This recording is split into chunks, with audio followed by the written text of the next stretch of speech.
All right, good morning, guys. So as I mentioned with the last lesson, right, the review lesson on variables on both sides, we've really covered all the different types of equations so far, single variable equations. The only thing we have to look at is we're going to spend a couple times talking about what happens if we've got some fractions. Maybe we'll look at decimals and things like that. But really, we've covered everything. Okay, so now we need to spend a couple days. We understand how to solve the equations, as in how to eliminate terms and distribute and things like that. It's a matter of, what happens if we have fractional expressions. So I'm just going to quickly solve this one here. So I'm going to distribute my -3, which is 12x minus 30 equals 2x plus 10. We said we want to try to eliminate my smallest variable term, which is 2x, by adding its opposite on both sides. So I add -2x on both sides. Leaves me with 10x minus 30 is equal to 10. Pretty simple two-step equation. I'm going to add 30 on both sides, which gives 2x equals 40. And I divide both sides by 10, and I should get x is equal to 4. All right, when I check it on the left, I get three groups of -16 plus 10, which is -3 times -6, which is 18. And on the right, I get 2 times 4 is 8, plus 10 is 18. So we'll certainly check. So a couple things here, right? So before we start, these are not what I would call equations of fractions. I mean, they are and they aren't, right? Obviously, we have fractional expressions, right? We have a numerator divided by a denominator, but this is not really going to be our focus, right? So we're going to solve these equations in another maybe couple weeks using proportions. So I put the 15 with the denominator of 1 and cross multiply. But for today, what I would do here, and again, this isn't the focus of the lesson, but just in case we see it at some point, I want to clear out my denominator. So if 3y minus 6 is being divided by 4, I can multiply by 4, because 4 divided by 4 is 1, which leaves me with 3y minus 6 equals 15 times 4, which is 60. And of course, now we've got a two-step equation, so we're going to get y is 22. All right, if we look at the second one, I can do the same thing. I'm not going to solve this one, but I'd multiply both sides by -2 to eliminate the denominator. I'd combine the like terms in the numerator, and then I'd solve it. All right, now this is something that we've seen quite a bit, okay? So when we did our lesson on one-step equations, we looked at fractional coefficients. And as you can see here, which I'm sure is going to go in our notes, when we have a one-step equation, okay, not 3/5 x plus 7 equals -12, right? That's not a one-step equation. You'd move the 7 first. When we get this down to a one-step equation with the fractional coefficient, we're going to multiply by the reciprocal, okay? So we get x is equal to -63, which is -20. And as we also saw in class on the right, if I've got a negative coefficient, I'm going to multiply by the negative reciprocal, which is -7/4. So -7/4 times -4/7 is 1, right? 28 out of 28. And then on my right side over here, I've got -7/8. So remember, when we multiply fractions, guys, we multiply the numerators and we multiply the denominators. Now, this is also not the type of equation we're going to focus on, but this is something that we've seen and something that certainly is worth talking about. All right, now we're going to start. So a couple things. One, I'm going to give you two methods. I may reference a third method as well that I don't think I'm going to go over because I think remotely that something's just going to be lost there. But I think two methods is plenty. But one thing we need to understand is that these two equations you're looking at are exactly the same. Right? So we talked about this in class also, right? What is 2/3 of A, for example? All right? Well, 2/3 times A has a denominator of 1. So if I did 2/3 times A with a denominator of 1 and I multiply my numerators and denominators, so that's the connection that those two things are really the same. Right? If I see 2/3 A, I may want to put it as 2A divided by 3. If I see 1/4 A, I may want to put it as A divided by 4, or vice versa, depending on what approach we're going to think about using. So I'm going to show you two different approaches of the same equation. So this is going to be the one that I would hope most of us are going to use. This is the one that I generally use when I solve equations with fractions, and that's to multiply everything by the common denominator. So the first thing I need to do then is I need to look at my denominators.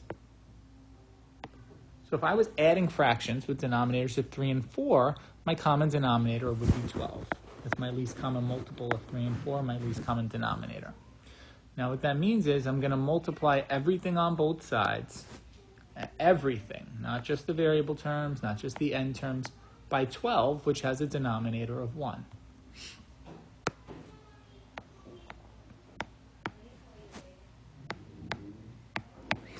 All right, so when I do that here, 12 over 1 times 2/3 is 12 times 2 is 24, divided by 1 times 3, which is 3, A. And I'm going to do it here as well. So 12 times 1 is 12, and 1 times 4 is 4, A. And we have to be careful to be consistent and multiply everything by 12. So 12 times 11 is 132. Now, our goal here is to clear the fraction. So I'm going to show you how that happens. Well, when we do our division, right, 24 thirds, or 24 divided by 3 is 8. 12 divided by 4 is 3. Now I combine my like terms. 8a plus 3a is 11a. And I'm running a little low on space, so I'm just going to divide here, and I get a is equal to 12. All right, and when I check it, 2/3 of 12 is 8, a quarter of 12 is 3, and 8 plus 3 is 11. Guys, this is the type of thing that's going to take us a little time to master. I don't expect that everyone's going to look at what I just did and say, oh, I got it, this is easy, I could do 10 of them. Okay, we're gonna do this over a couple days. Okay? But this is really going to be, I think, our go-to, right? You know, historically, my experience has been this is what most students prefer to use. Find the common denominator and multiply everything by the denominator. Once you get good at it, you can cut out the step I have in blue in the middle. In other words, I know 12 times 2/3 is 8, so I can just jump right here, right? Once we get good at this, we can kind of skip this bridge step in the middle. Now, this is a different approach I'm going to show you. I don't love it, but I will show you another approach, which is combine like terms. Now, if the like terms are on other sides, you have to add opposites, and we'll see that more with the next lesson. So the problem with combining like terms, of course, is that I don't have common denominators. So I need to make 2/3 into a fraction with the common denominator of 12. So I multiply the numerator by 4. I get 8/12. I'm going to do the same thing with 1/4. I need to turn a fourth into 12ths. I multiply the numerator and denominator by 3.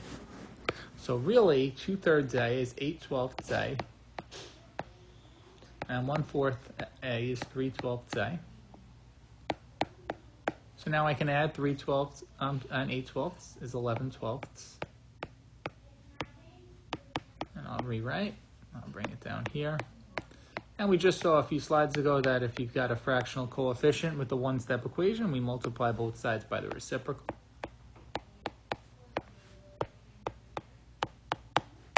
So 11/12 times 12/11, of course, is just 1, so we get A. And 12/11 times 11 is 12. All right, same result, of course, but very, very, very different procedure. So it's up to you. You can, maybe you want to do each equation both ways. Maybe you want to experiment with method 1, method 2. I'm going to use method 1, though, going forward for the most part, but you're free to use whichever you'd like, or both. All right, so use either method. So I'm going to look at my denominators, which are 4 and 6. So the least common denominator is 12. Now, a couple things here. One, you don't have to use the least common denominator, right? You can multiply by any denominator. You can use 24, you can use 60, you can use 300, okay? You're going to get the equation will be easiest to solve if you use the least common multiple, but it doesn't matter. So if you're not really good with common multiples, my advice is always just multiply the denominators and it'll work. So 4 times 6 is 24. Is that the least common? No. The least common is 12, but if I use 24, it's going to work out exactly the same. But again, I know that the least common multiple of 4 and 6 is 12, so I'm going to multiply everything on both sides by 12. So when I do that here, it gives me 36x divided by 4, right? Because 12 times 3x is 36x, and 1 times 4 is 4. When I do it in the middle, 12 times 15 is 180, and 1 times 6 is 6. And 5 times 12 is 60. 36x divided by 4 is 9x, minus 30 equals 60. And I'm sure we all could finish it off here, which gives me 9x equals 90. So we divide by 9, and we should get x is 10. And if we go back and sub it in, okay, we're going to get 3 times 10 is 30, divided by 4 is 7.5, 15 6 is 2.5, 7.5 minus 2.5 is 5.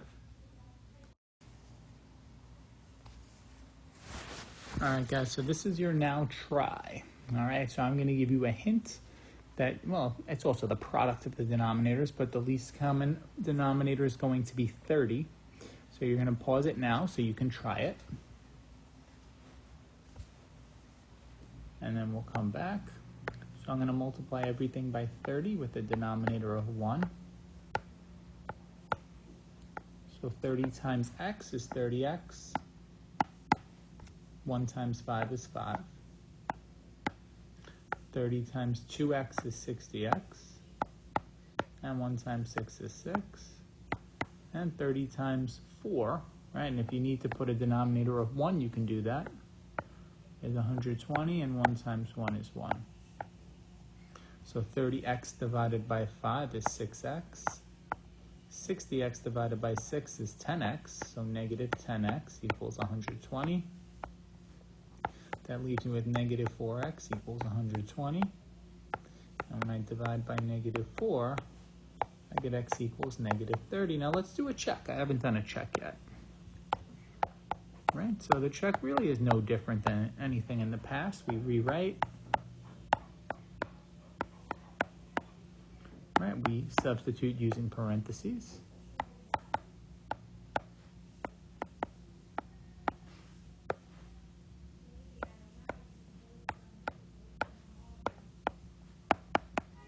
So I've got negative 30 divided by 5 minus, and here we got to be really careful. 2 times negative 30 is negative 60. So negative 30 divided 5 is negative 6. Minus negative 60 divided 6 is negative 10. I'm going to put that in parentheses. I don't like having two symbols next to each other. And then negative 6 minus negative 10 is positive 4, which is equal to positive 4. So we know that what we did was correct. All right, guys, so this is going to be, it would be your now try. We're going to call this our homework. So you're going to use either method to solve and check. So again, I would recommend using method 1, but if you'd like to experiment with method 2, so for example, if you were doing question number 1 using method 2, you'd want a denominator of 10. So you would make 3x divided by 5 into 6x divided by 10. And then you'd have 2x divide 10 plus 6x divide 10 equals 16. You'd be able to solve it actually pretty easily from there. All right, so again, you're going to solve and check to the best of your ability.